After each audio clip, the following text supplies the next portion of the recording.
Hello, my name is Declan Mulready from the Audi Academy. Today we're going to take a look at the Audi A4 and S4 from the following categories: exterior, interior, safety, performance and technology. And when we take a look at technology, we'll actually break it into two categories.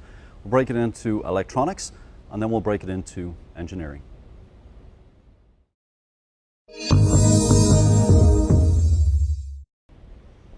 Taking a look at the Audi A4 S4 from a design point of view, this car has all the traditional Audi cues. When we start at the side of the car, you'll see that the car has a very high shoulder line, and this gives the car a muscular stance on the road. The next thing you'll notice is the way the roof leans inwards, and the benefit of this is, from an aerodynamic point of view, it makes the car very efficient, but it also gives the car a more aggressive stance on the road. The next line I'd like to show you is this line right here. And this line is called the dynamic line. Now on the A4 S4 models, it's quite aggressive, but at the same time, it's not too aggressive. As we move towards the front of the car, you will see all the traditional Audi cues. We have the single frame grille, we have the headlights that have built-in LEDs, which are available on some models, standard on others, xenon headlights, and of course, we have the lower grilles here as well.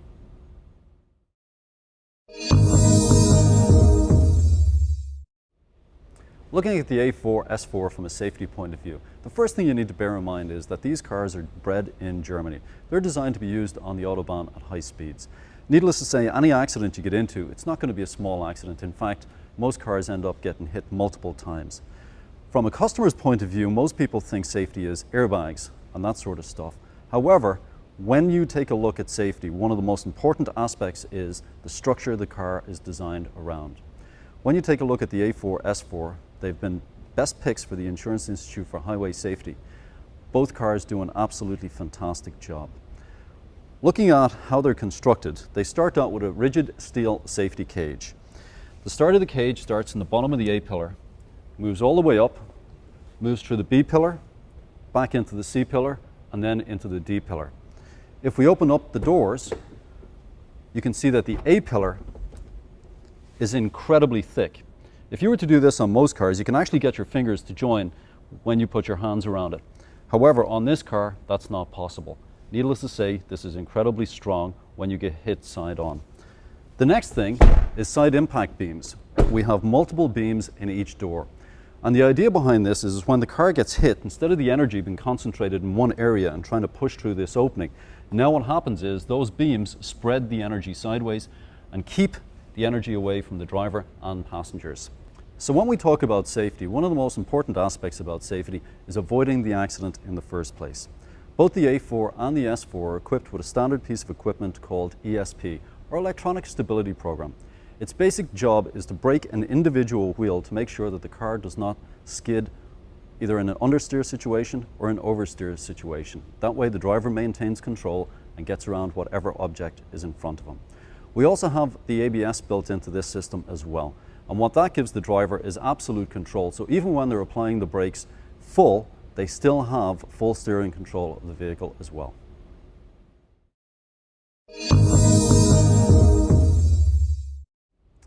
From a performance point of view, the A4 comes with a 211 horsepower, 4-cylinder TFSI motor.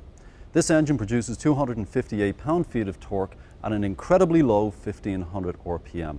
And what that means in plain English is basically as soon as you put your foot on the gas, you've got the engine's maximum torque pushing you. So needless to say, you've got great acceleration.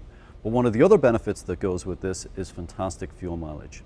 When we get to the S4, we have a 333 horsepower, 3-litre V6. That engine produces 325 pound-feet of torque at a very low 2900 RPM. And again, what this gives you is that incredible push in the back as you put your foot on the accelerator. One of the other great benefits of the S4 is, considering its performance level, it also gets very good gas mileage. Now, depending on which engine you get, in the case of the 2.0, you get a 6-speed manual or you get a 6-speed Tiptronic. In the case of the S4, you get a 6-speed manual or you get the 7-speed S-tronic transmission. This transmission is one of the fastest shifting transmissions in the world. It is actually a full manual gearbox. However, we've done away with the clutch and we've given you the option of shifting by yourself either with paddles or using the gear lever. When we talk about performance, there's no point in having incredible horsepower and torque to get you going if you don't have the suspension and brakes to help slow you down and also enjoy the corners. So why don't we jump in and take a look at that. The suspension on both the A4 and the S4 is a very advanced 5-link suspension system, and that's what we have on the front end. The benefit of this is that it gives you a perfectly flat contact patch with the road at all times. I know this seems kind of odd talking about this, but other cars in the class use a McPherson strut arrangement, and that does not give you that benefit. One of the other things that we have built into the suspension design on the A4, both for the front and the rear, is what we call anti-dive and anti-squat suspension.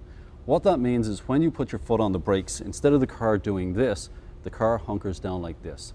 The anti-squat is when you go to accelerate, instead of the car doing this, the car actually sits down like this. It makes the car much more comfortable to drive, and it also makes the car much more predictable. From a braking point of view, we have a very advanced braking system. We have 4-wheel disc brakes with ABS built in. One of the benefits of ABS is that it helps you avoid an accident because it still gives you steering control even when your foot is full on the brakes. We also have something built in called brake assist. And what this does is, as the driver feels the ABS kick in many cases they start to lift their foot off the brakes because of the sensation that goes with it. As they lift their foot off, brake assist keeps the brakes applied at 100% pressure, and that way the car comes to a stop as quickly as it possibly can. Next up, speaking of control, we have two great features. We have Audi Drive Select and we have the optional Sport Differential. Audi Drive Select allows the driver to select steering, transmission and suspension settings that will suit the type of driving that they're actually doing. So if they're sitting on the highway cruising home in the evening, I'm sure the driver would pick comfort. But if they find an absolutely fantastic back road, they can go in and select the performance option. Next up, we have Quattro's standard equipment on the S4, and it's available on the A4. One of the greatest benefits of Quattro, people normally think about it in reference to snow. However, Quattro works exceptionally well in the wet and even better in the dry. In fact, I would say it's the only all-wheel drive system that will give you more grip in dry weather because it puts the power to the wheels that can use it most.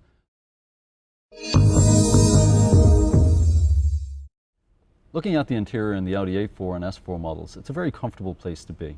The first thing you're going to notice when you look around is the attention to detail in here, and that's something Audi is very definitely known for. Everything you look at has got a wonderful feel to it. Everything you see from a fit and finish point of view looks fantastic, and the materials, needless to say, are also top-notch as well. Looking at the ergonomics in here, the standard seat is actually very comfortable. Then you can upgrade to the S-Line, which has a more aggressive seat. Needless to say, when you get the S4, the seats are even more aggressive again. But when I say aggressive, they're wonderful for driving down a backcountry road, but they're also very comfortable to be in too. The steering wheel is a 3-spoke steering wheel, which is offered in all models. Very comfortable. It actually has indentations for your thumbs, so from a performance driving point of view, feels great. The instrumentation is very simple, very clear, very easy to read, but also very well designed and has a good look to it. Looking at the MMI display and looking at the dashboard, all very logical and very, very easy to use. In fact, this year, when you order the navigation system, the car now comes with HD radio as well. In fact, all models are coming with HD radio for 2011. We also have the moonroof, which is a fantastic option for this car. If you want to let your hair down, open the sunroof and it'll get blown around for you. We also have the onboard trip computer, which will let you know distance to empty, miles traveled, and how long you've been in the car as well.